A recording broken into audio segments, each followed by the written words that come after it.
100 kali. Itu saya dapat ijazah langsung daripada guru saya Habib Zain bin Ibrahim bin Smith. Itu katanya bikin sukih. Alhamdulillah saya baca itu 100 kali, makanya saya punya mobil kan gitu.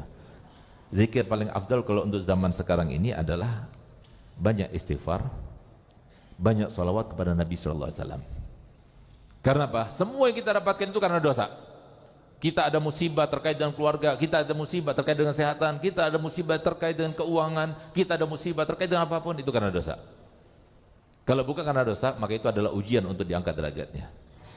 Sehingga apa? Sehingga yang kita perlukan supaya tidak berlanjut dan berkesinambungan cobaan dan juga ujian itu, bagaimana caranya? Banyak istighfar. Oleh karenanya Nabi SAW sendiri, yang dia itu sudah diampuni dosanya yang telah lalu maupun yang akan datang, itu beliau setiap hari tidak pernah berkurang istighfarnya itu sebanyak 100 kali istighfar. Oleh karenanya kalau kita habis subuh itu biasanya zikir kita setelah baca wiridul latif itu baca la ilaha illallah malikul haqqul mubin 100 kali. Itu murahkan rezeki. Kalau sudah murahkan rezeki itu dicatat benar-benar, biasanya seperti itu. Tapi kalau cuma ngampuni dosa kurang antusias gitu. Itu la ilaha illallah malikul mubin. Udah itu masya Allah la quwata illa billah 100 kali. Untuk apa? Katanya kalau baca masya Allah la quwata illa billah 100 kali, maka semua kenikmatan yang kita dapatkan tidak akan dicabut oleh Allah Ta'ala. Jadi anti bangkrut itu. Masya Allah la quwata illa billah, kalau kita baca itu anti bangkrut. Jadi terus bertambah, nggak berkurang tapi bertambah. Kemudian baca istighfar 100 kali. Untuk apa? Supaya kita tidak terkena ujian, cobaan, musibah dari sebab dosa-dosa kita. Kemudian kita membaca ya kafi ya mugni ya fattah ya rozak 100 kali. Itu saya dapat ijazah langsung daripada guru saya Habib Zain bin Ibrahim bin Smith. Itu katanya bikin sukih. Alhamdulillah saya baca itu 100 kali, makanya saya punya mobil kan gitu. Ayo kalau mau sugih baca ini. Tapi jangan kita membaca zikir berbagai macam zikir, maksudnya tujuannya supaya sugih. Salat duha kenapa? Biar sugih. Baca surat Waqiah kenapa? Biar sugih. Baca surat Muluk pada malam hari kenapa? Biar sugih. Jangan. Itu otomatis kita dapatkan. Tapi niat utamanya itu adalah mendekatkan diri kita kepada Allah. Ini yang kita lupakan. Jadi apapun yang kita lakukan daripada zikir, ucapan, tindakan, semuanya itu tujuan kita itu adalah Allah. Yang kita inginkan, yang kita tuju, yang kita harapkan, yang kita dambakan daripada berbagai macam permintaan, itu semuanya datang dari Allah. Ini yang harus kita ketahui, yang kita yakini benar-benar. Orang itu nggak lengser dari jabatannya kecuali karena Allah. Orang itu nggak mendapatkan jabatan kecuali karena Allah. Orang itu nggak mungkin menjadi orang kaya dadakan kecuali karena Allah. Orang nggak mungkin menjadi bangkrut juga karena Allah. Semuanya datang dari Allah, bukan dari manusia, dari Allah. Ini kesempatan kita untuk berdekat diri kepada Allah. Oleh karenanya syaratnya itu ada 3.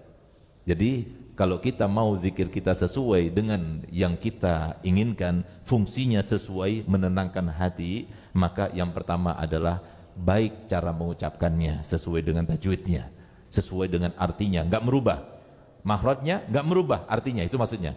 Yang kedua, kita harus mengetahui dengan artinya. Insya Allah yang akan datang, edisi yang akan datang, kita akan cetak sesuai dengan yang kita tulis pada waktu itu, khusus untuk wiridul latif. Jadi wiridul latif itu bukan bacanya 2 minggu sekali, tidak. Wiridul latif itu bacanya setiap habis sholat subuh. Coba rasakan, silahkan yang baca wiridul latif setiap hari habis sholat subuh seperti yang sekarang kita laksanakan 3 bulan, coba rasakan. Lebih sukih, lebih tenang hidupnya, lebih jauh daripada musibahnya. Insya Allah seperti itu. Itu yang akan terlaksanakan. Apa? Itu janji Allah, tidak mungkin luput, tidak mungkin salah. Kemudian yang ketiga, harus hadir hati kita. Ini juga penting, karena apa? Pernah suatu waktu datang Nabi Musa alaihissalam, didatangi oleh salah satu umatnya. Datang gelia, wahai Nabi Allah, aku punya hajat, mintakan pada Allah Ta'ala untuk supaya kabulkan. Baik, aku bermunajat untukmu. Bermunajatlah Nabi Musa. Dapat jawaban, disuruh dia itu membaca doa ini. Dibaca doa itu, tapi nggak kabul-kabul. Sampai setahun lamanya nggak kabul-kabul. Setelah setahun kemudian datang kepada Nabi Musa lagi. Gelia Nabi Musa, sampai sekarang aku baca doa yang kau berikan, tapi sampai sekarang juga tidak terkabul juga. Apa kata Nabi Musa? Gal baik, aku akan tanyakan kalau nanti aku bermunajat pada Allah Ta'ala, karena beliau kalimullah. Akhirnya apa? Pada malam harinya ketika bermunajat pada Allah Ta'ala, ternyata Nabi Musa lupa. Sampai akhir mudajahnya Nabi Musa tidak ingat kepada perkataan atau terkaitan sama orang itu, lupa. Tapi lihat siapa yang mengingat? Allah. Tidakkah engkau diminta oleh salah satu umatmu untuk supaya menanyakan kenapa aku berdoa tapi tidak dikabulkan? Coba lihat. Nabi Musa lupa, Allah tidak lupa. Biar kita paham kalau kita terkait dengan Allah, Allah tidak akan melupakan kita. Subhanallah. Gal iya ya Rabb, kenapa saya sudah berikan sesuai dengan yang kau ajarkan kepadaku untuk sampaikan kepada dia, tapi dia sudah membacanya selama 1 tahun tapi tidak dikabulkan? Apa jawaban Allah Ta'ala? Wahai Musa, kalau seumpama dia itu meminta kepadaku dengan keseluruhan jiwanya dan hatinya, pasti aku kabulkan dengan 1 doa saja. Bagaimana aku akan kabulkan dia? Sedangkan dia berdoa selama 1 tahun lamanya, tapi hatinya berada di kambing-kambingnya. Akhirnya apa? Ya tidak dikabulkan. Itulah kita sekarang ini. Sambil baca doa, sambil lihat HP, sambil WA-an. Bagaimana mungkin itu semuanya? Jangan kita katakan, oh saya ini perempuan, Beb. Kan perempuan itu otak kanan ke otak kirinya berjalan, Beb. Walaupun memang hebat perempuan itu. Perempuan itu sambil ngulek-ngulek, sambil teleponan bisa.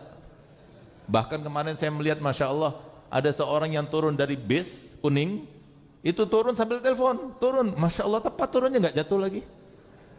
Perempuan ternyata.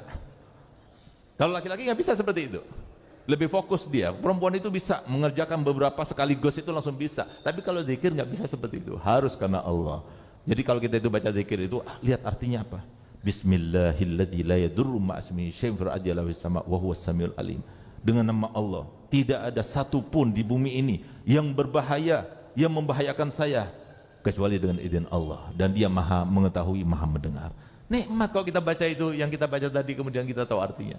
Kita hadirkan, oh berarti yang memberikan rezeki itu adalah Allah. Oh berarti yang memberikan bahagia itu adalah Allah. Itu maksudnya zikir itu. Semua zikir yang kita baca itu supaya kita ingat selalu kepada Allah.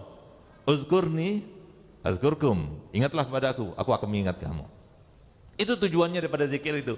Kalau sudah diingat oleh Allah Ta'ala, apakah ada di antara manusia yang hebat sekalipun yang bisa menyalahinya, yang bisa mencelakakannya, yang bisa kemudian menghimpitnya, yang bisa memberikan masalah kepadanya? Enggak akan ada. Karena kita sudah bersama Allah.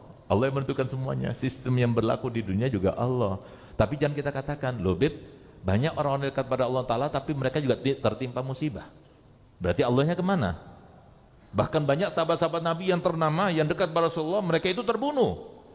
Seperti Sayyidina Hasan diracun, padahal dia cucu kesayangannya Nabi Muhammad. Sayyidina Husain dipenggal kepalanya. Sayyidina Utsman ditusuk dari belakang ketika membaca Al-Quran, dalam keadaan tidak melawan, dan memerintahkan pada seluruh prajuritnya, jangan dilawan, jangan diserang, biarkan dia. Bahkan ketika Nabi Sayyidina Utsman bin Affan radhiyallahu anhu ketika akan dibunuh, pada waktu itu sempat ketika dia membaca Al-Quran tertidur. Ketika tertidur bermimpi Nabi Muhammad SAW. Ini yang kita harapkan. Dunia itu nggak berguna. Dunia ini semuanya sudah ditanggung oleh Allah Ta'ala, sudah ditentukan Allah Ta'ala. Cuma yang kita minta keberkahannya. Berkah dunia kita digunakan untuk akhirat kita. Tapi kalau dunia hanya mengumpulkan saja, buat apa? Itu beban buat kita. Gunakan untuk akhirat kita. Subhanallah, yang berguna ini seperti ini, mimpi Rasulullah. Kita dekat pada Allah. Kita ada orang datang kepada kita meminta tolong kepada kita, kita bantu. Dan kemudian dia itu mendapatkan hajatnya. Itu adalah kehidupan yang sesungguhnya. Itu kepuasan batin yang sesungguhnya. Yang kalau seumpama itu yang kita cari di dunia ini, ya seperti itu. Tapi kalau cuma dunia, apa yang kita dapatkan? Kita cuma diperolok-olok sama setan itu, bikin rumah lagi, beli tanah lagi, untuk apa semuanya itu? Beban buat kita nanti di akhirat. Semuanya akan ditanya. Summa latus'alunna yauma idzin anin naim, satu kenikmatan demi satu kenikmatan akan ditanya. Sementara kita nggak ada amal untuk menyeimbangkannya.